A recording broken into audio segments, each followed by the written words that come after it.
Stress दुश्मन नहीं होता। क्यों? सुनकर चौंक गया ना? तो शायद सोचता है कि स्ट्रेस एक बुरी चीज है, पर ये सच नहीं है। अरे स्ट्रेस तो एक बॉडी का सिग्नल है जो तुझे अवेयर करता है कि तू किसी इंपॉर्टेंट चीज के सामने है। मतलब सिंपल लैंग्वेज में तू सीरियस है अपनी लाइफ को लेकर, तभी तो स्ट्रेस आ रहा है। लेकिन प्रॉब्लम स्ट्रेस नहीं है, प्रॉब्लम है उस स्ट्रेस को समझना। तो किताब खोलता है, तो पेज पढ़ता है और फिर दिमाग कहीं चला जाता है कि इतना सिलेबस कैसे होगा, दूसरे लोग मुझसे आगे निकल जाएंगे, मम्मी पापा क्या कहेंगे। और फिर क्या होता है? पढ़ाई बंद, टेंशन स्टार्ट। यही सबसे बड़ा ट्रैप है। एक बात याद रख, ओवर थिंकिंग कभी सॉल्यूशन नहीं देती, सिर्फ प्रॉब्लम को बड़ा कर देती है। जब भी एंजाइटी आए ना, एक सिंपल टेक्निक ट्राई कर। 5 4 3 2 1 रूल अपना। 5 चीजों को देख, 4 चीजें फील कर, 3 चीजें सुन, 2 चीजें स्मेल करो और 1 चीज टेस्ट करो। ये रूल ना तुझे प्रेजेंट में लेकर आएगा, क्योंकि एंजाइटी हमेशा फ्यूचर की होती है और कंट्रोल सिर्फ प्रेजेंट में होता है। तूने कभी नोटिस किया है, जब तू बोलता है कि मुझसे नहीं होगा, तो तू ट्राई भी नहीं करता और फिर रिजल्ट खराब आता है, और तू बोलता है कि देखा, मुझे तो पता था। ये जो साइकिल चल रही है ना, इसे तोड़ना पड़ेगा। अच्छा एक काम कर, आज से ये बोल, हाँ मुझे सब नहीं आता लेकिन मैं सीख सकता हूँ। बस इतना चेंज लाना है और फिर देख, गेम चेंज हो जाएगी। तू बोलता है ना कि टाइम कम है, भाई टाइम सबके पास सेम है। फर्क सिर्फ इतना है कि कोई उस टाइम को यूज करता है और कोई उस टाइम में स्ट्रेस करता है। तुझे डिसाइड करना है कि तू कौन सा वाला बनना चाहता है। चल तेरी हेल्प करने के लिए अब 3 प्रैक्टिकल स्टेप्स भी बताता हूँ जो तुझे स्ट्रेस कम करने में हेल्प करेंगे। जिसमें पहला है कि ब्रेक इट डाउन, सिलेबस को तोड़। पूरा सिलेबस देख कर ना डर लगता है, इसलिए पूरा मत देख। आज सिर्फ 2 चैप्टर और कल सिर्फ 1 रिवीजन। छोटी छोटी जीत तुम्हारे अंदर बड़ा कॉन्फिडेंस लेकर आएंगी। दूसरा, पोमोडोरो टेक्निक, यानी कि 25 मिनट पढ़ाई करनी है और 5 मिनट का ब्रेक लेना है। हाँ इतना ही सिंपल है, क्योंकि दिमाग ना एक साथ 5-6 घंटे फोकस नहीं कर सकता। तीसरा, return is greater than read.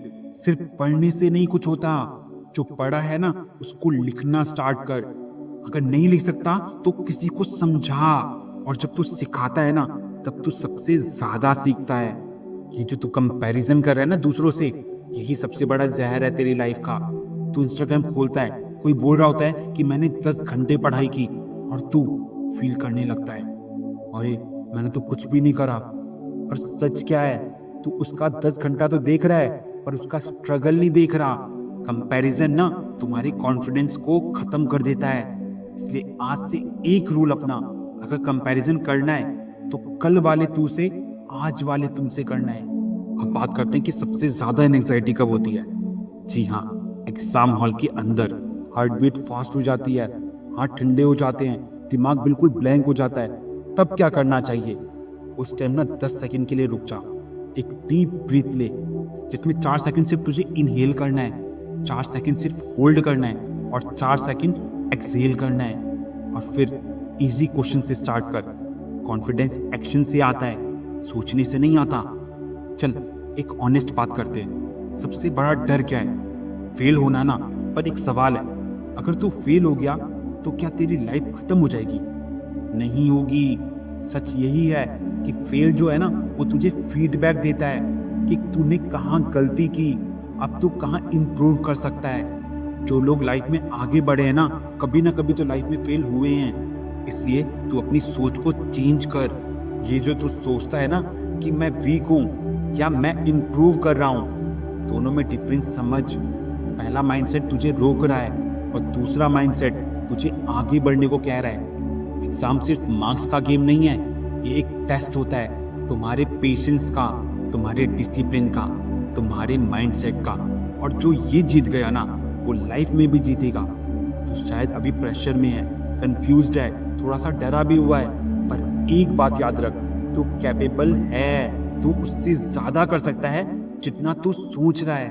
बस प्रॉब्लम यही है कि तू अपने आप पर डाउट कर रहा है।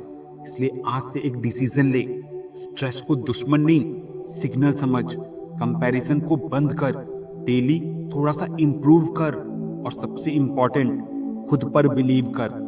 पर एग्जाम के टाइम तेरा माइंडसेट तेरी पूरी लाइफ का डायरेक्शन